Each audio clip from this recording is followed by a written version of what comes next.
4월 11일 저희들에게 주시는 하나님 말씀은 사무엘상 14장 31절로 42절까지 말씀입니다. 그날에 백성이 믹마스에서부터 아얄론에 이르기까지 블레셋 사람들을 쳤으므로 그들이 심히 피곤한지라.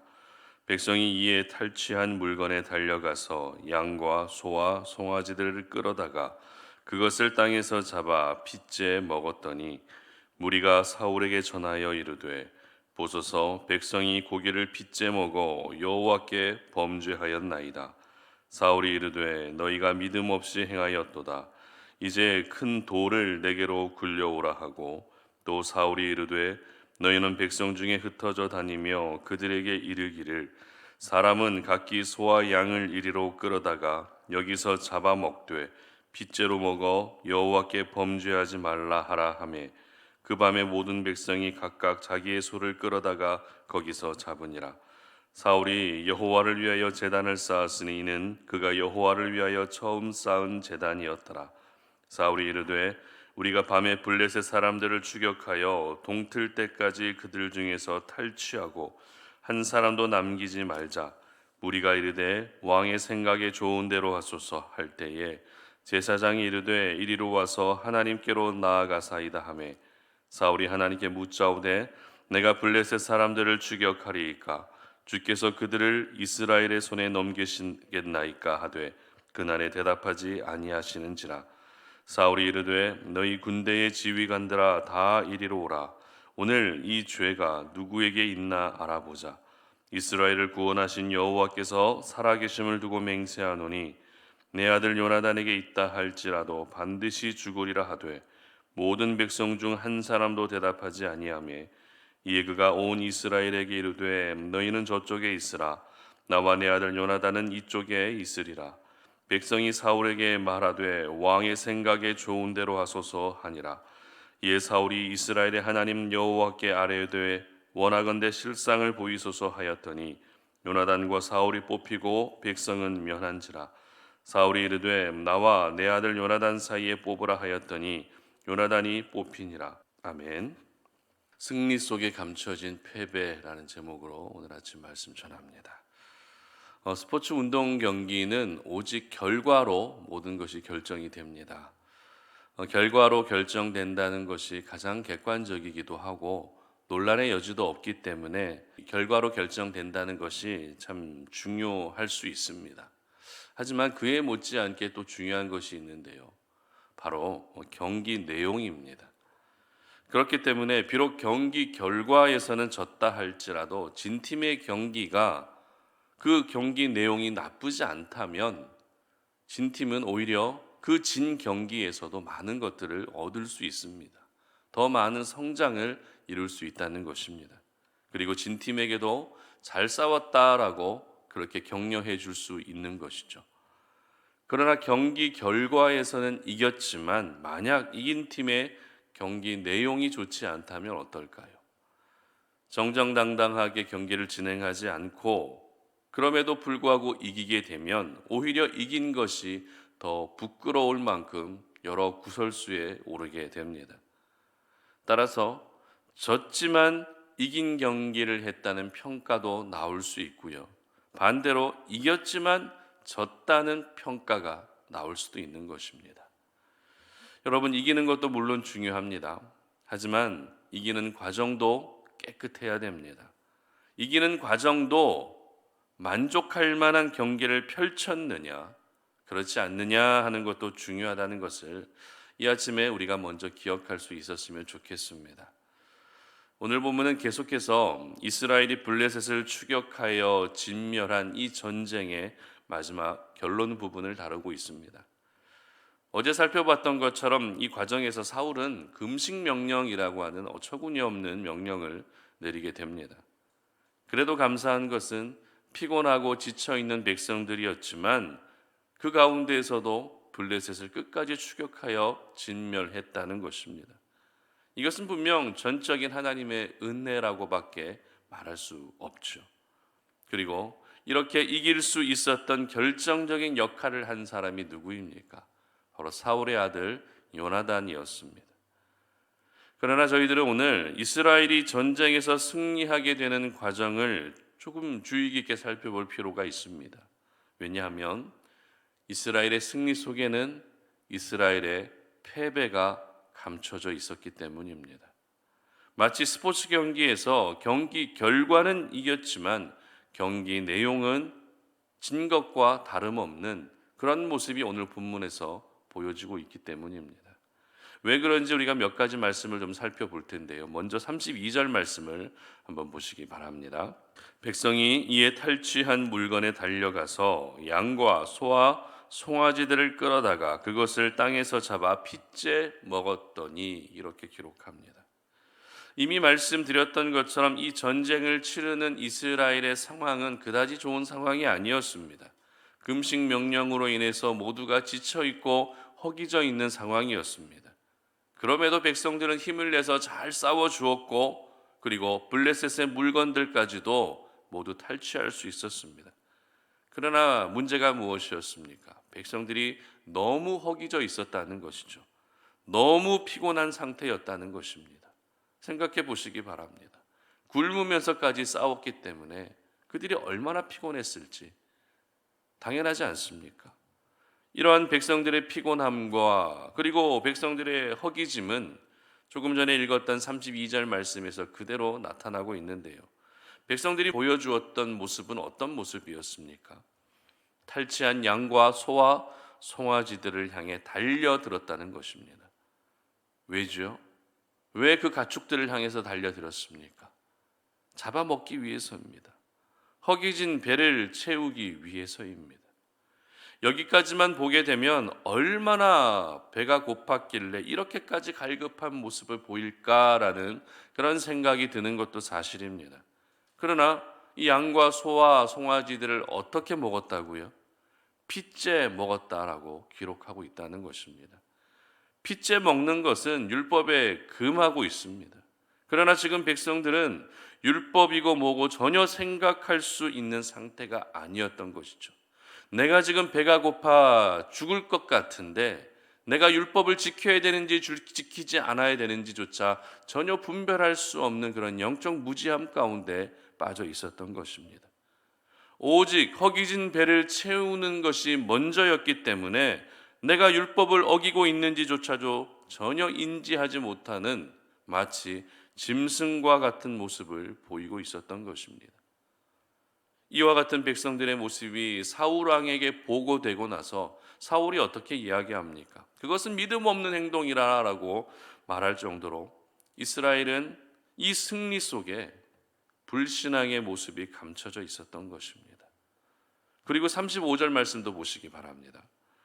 사울이 여호와를 위하여 제단을 쌓았으니 이는 그가 여호와를 위하여 처음 쌓은 제단이었더라.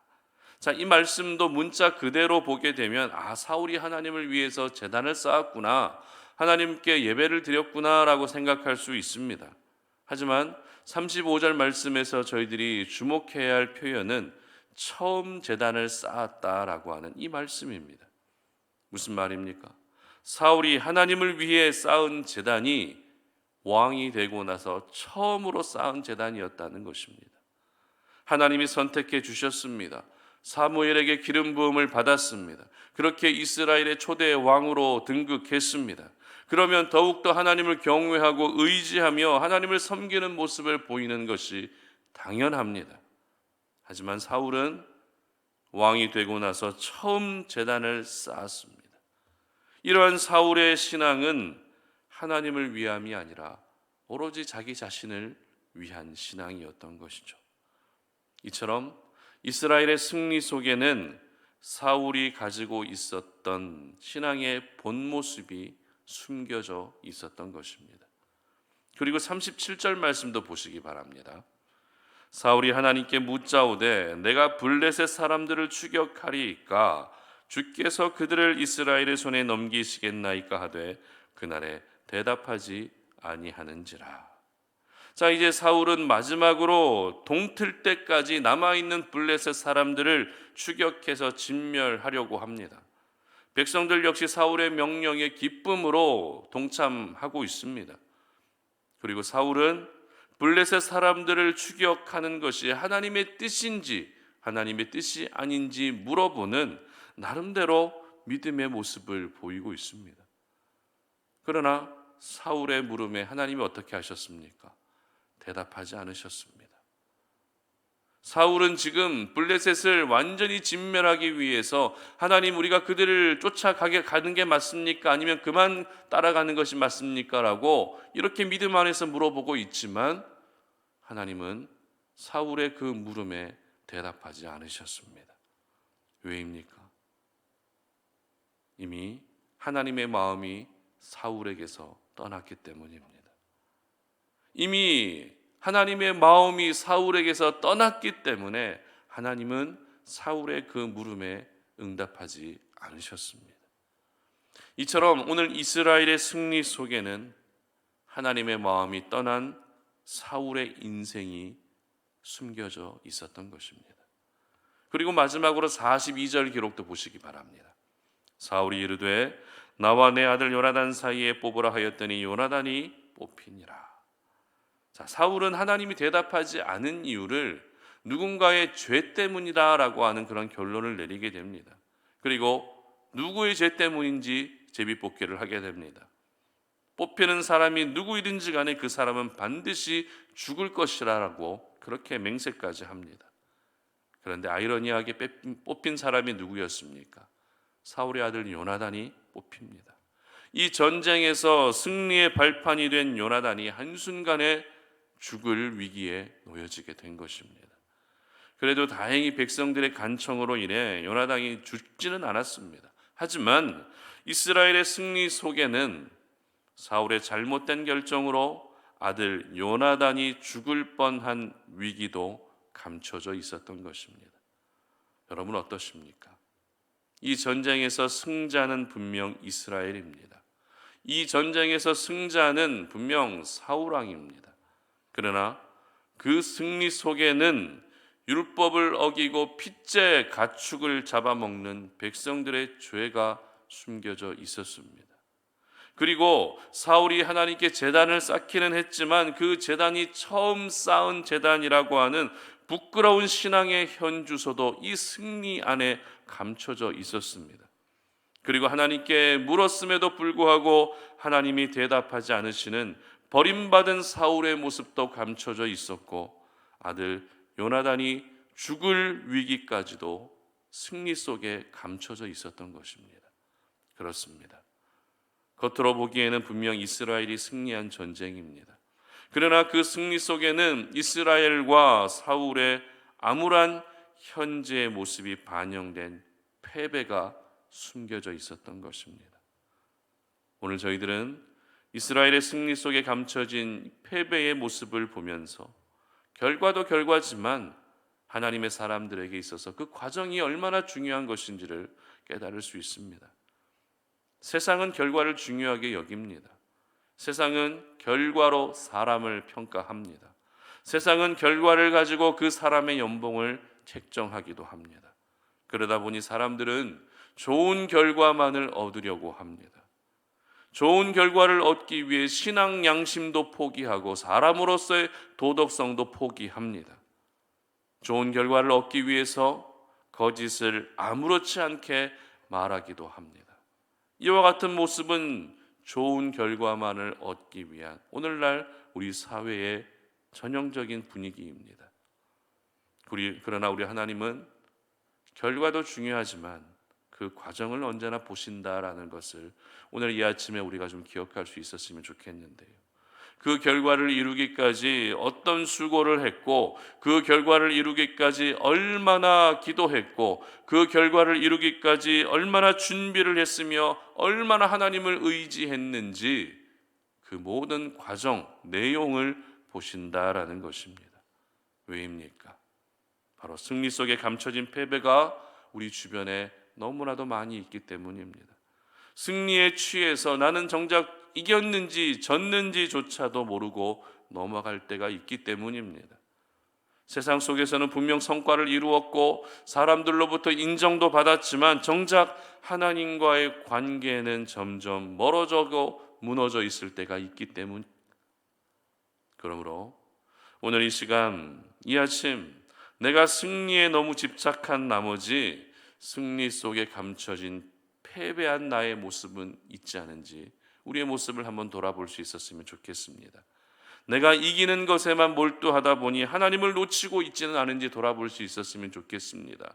내가 세상 속에서 잘 사는 것만 너무 생각하고 신경 쓰다 보니 하나님과의 관계가 무너져 있지는 않은지 돌아볼 수 있었으면 좋겠습니다. 성공신화라고 하는 그 꿈에 매여 있다 보니 예배도 무너져 있고 기도 생활도 무너져 있지는 않은지 여러분의 모습을 한번 돌아볼 수 있었으면 좋겠습니다. 그렇다면 구체적으로 여러분은 승리 속에 어떤 것들이 감춰져 있습니까? 혹시 죄가 감춰져 있지는 않으십니까? 불순종이 감춰져 있지는 않으십니까? 세상과 늘 손잡고 타협하는 내 모습이 감춰져 있지 않으십니까? 만약 이와 같은 것들이 감춰져 있다면 그것은 오히려 여러분이 패한 것입니다. 그러므로 승리 속에 감춰진 패배가 없게 하시기를 바랍니다. 지금 당장에는 손해가 되고 지금 당장에는 손가락질 받는 일이 있어도 믿음의 순수함, 하나님 앞에서의 정직함, 그리고 하나님을 의지하는 그 믿음을 절대 포기하지 않으셨으면 좋겠습니다. 그래서 결국에는 나를 이기게 하시는 하나님의 은혜를 경험하시고 그 승리 속에는 어떤 패배도 감춰져 있지 않은 순전한 승리의 기쁨을 누리시는 우리 사랑하는 모든 성도님들 되시기를 주님 이름으로 축복합니다. 함께 기도합니다. 살아계신 아버지 하나님 감사합니다. 오늘 이 아침에 우리가 주의 말씀 앞에 우리의 모습을 돌아보며 또 오늘 이 하루를 시작합니다. 아버지 하나님, 우리가 세상 속에서 잘 사는 것, 편안하게 살아가는 것, 내가 잘 되는 것에 너무 신경 쓰고 있다 보니 정말 우리의 믿음의 현주소는 많이 하나님과 멀어져 있지는 않았는지 우리의 모습을 돌아봅니다. 이기는 것에만 급급하다 보니 예배가 무너져 있지는 않은지 모르겠습니다. 기도 생활이 무너져 있지는 않은지 모르겠습니다. 하나님, 승리 속에 그 어떤 패배도 감춰져 있지 아니하도록 하나님 우리의 모습을 돌아볼 수 있게 하여 주시기를 원합니다. 그래서 이 땅을 살아가면서 늘 이기게 하시는 하나님의 은혜를 경험하게 하시되 그 이긴다라는 것이, 승리한다는 것이 그 어떤 패배도 감춰져 있지 않은 순전한 승리의 삶을 살아갈 수 있는 저희 모두가 되게 하여 주시옵소서. 감사드리며 예수님의 이름으로 기도드립니다. 아멘.